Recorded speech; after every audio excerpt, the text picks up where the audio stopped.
Halo teman-teman, perkenalkan nama saya Immanuel Suryasinaga. Saya dari kelompok 4, mata kuliah Teknik Proyeksi Bisnis. Pada kesempatan kali ini, saya akan menjelaskan materi mengenai uji koefisien determinasi yang dilambangkan dengan R⁻². Bagi teman-teman yang sudah pernah mempelajari ataupun yang sudah pernah melakukan analisis dengan menggunakan analisis regresi linear, maka koefisien determinasi ini bukanlah hal yang asing tentunya. Menurut Imam Ghazali, koefisien determinasi ini pada intinya untuk mengukur seberapa besar kemampuan sebuah model dalam menjelaskan variasi variabel dependen ataupun variabel Y. Nilai variabel koefisien determinasi terdiri dari 0 dan 1. Atau lebih tepatnya antara 0 dan 1. Nilai koefisien determinasi yang semakin kecil maka menandakan variasi variabel dependen yang terbatas. Dan jika nilai koefisiennya itu mendekati 1, itu menandakan variabel-variabel independen tersebut sudah bisa memberikan informasi yang dibutuhkan untuk menjelaskan variabel dependen. Secara sederhana, untuk menghitung nilai koefisien determinasi adalah dengan mengkuadratkan nilai koefisien korelasi yang telah dihasilkan sebelumnya ataupun yang telah dihitung sebelumnya. Sebagai contoh, jika telah dihitung dan diperoleh nilai koefisien korelasi adalah 0,8, maka untuk besaran nilai koefisien determinasinya adalah 0,8⁻² atau sama dengan 0,64. Dengan arti lain, kemampuan variabel-variabel independen untuk menjelaskan variabel terikatnya adalah sebesar 64%, dan sisanya 36% lagi dapat dipengaruhi oleh faktor lain.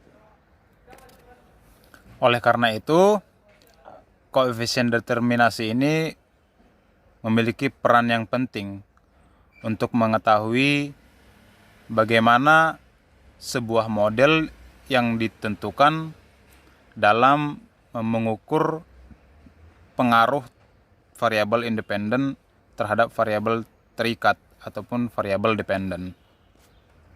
Sekian materi yang bisa saya sampaikan. Saya ucapkan terima kasih. Baiklah, selamat malam teman-teman. Saya akan melanjutkan materi tentang residual.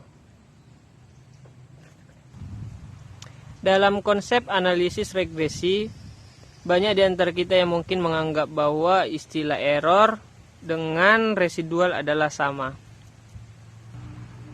Bahkan dalam bahasa Indonesia tidak terdapat perbedaan terjemahan dari kedua kata tersebut.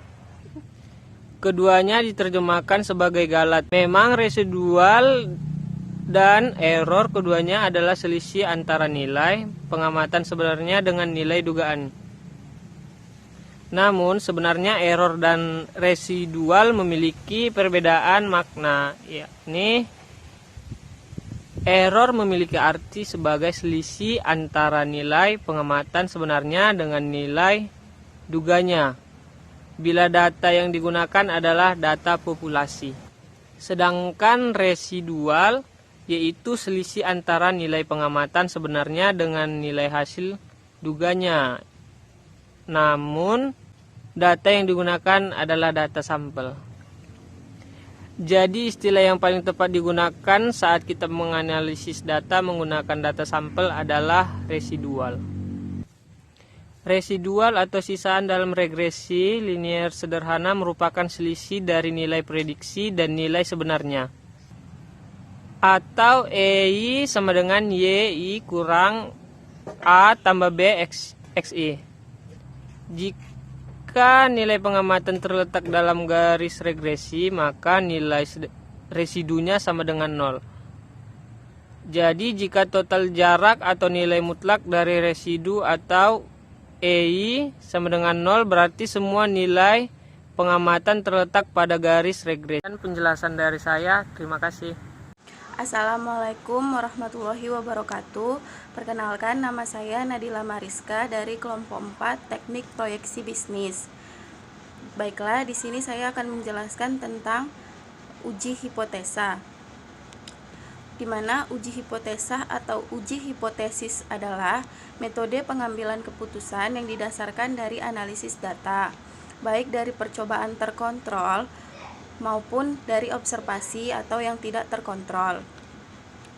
Interpretasi dari uji hipotesis atau uji hipotesa ini adalah jika nilai P lebih kecil dari tingkat signifikan tes yang diharapkan, maka hipotesis 0 bisa ditolak.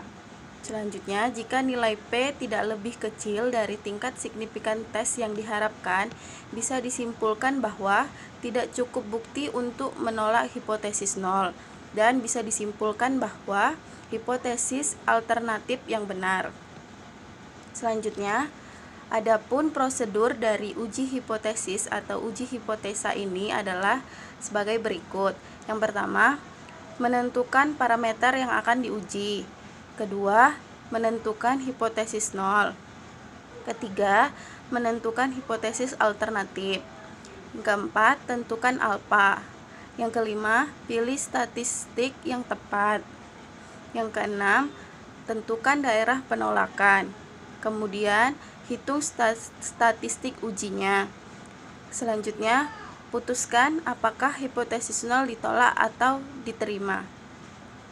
Baiklah, selamat malam semuanya. Perkenalkan, nama saya Cita Permata Manik. Di sini saya akan melanjutkan contoh dari uji hipotesis yang sudah dijelaskan oleh Nadila Mariska sebelumnya.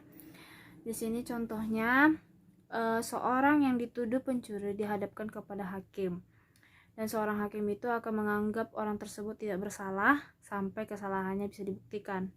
Seorang jaksa akan berusaha membuktikan kesalahan orang tersebut. Dan dalam kasus ini, hipotesis 0 itu diartikan sebagai orang tersebut tidak bersalah, dan hipotesis alternatifnya diartikan sebagai orang tersebut bersalah. Jadi hipotesis alternatif di sini yang akan dibuktikan.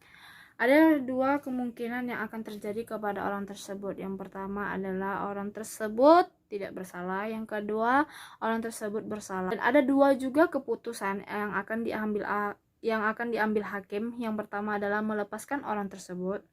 Yang kedua adalah memenjarakan orang tersebut. Di sini sudah tertera kolom yang mana di dalam kasus ini ada dua kemungkinan kesalahan yang dilakukan oleh hakim. Yang mana yang pertama adalah memenjarakan orang yang benar, itu adalah kesalahan tipe 1. Yang kedua adalah melepaskan orang yang bersalah, itu adalah kesalahan tipe kedua. Sekian penjelasan dari saya, lebih dan kurang saya ucapkan terima kasih.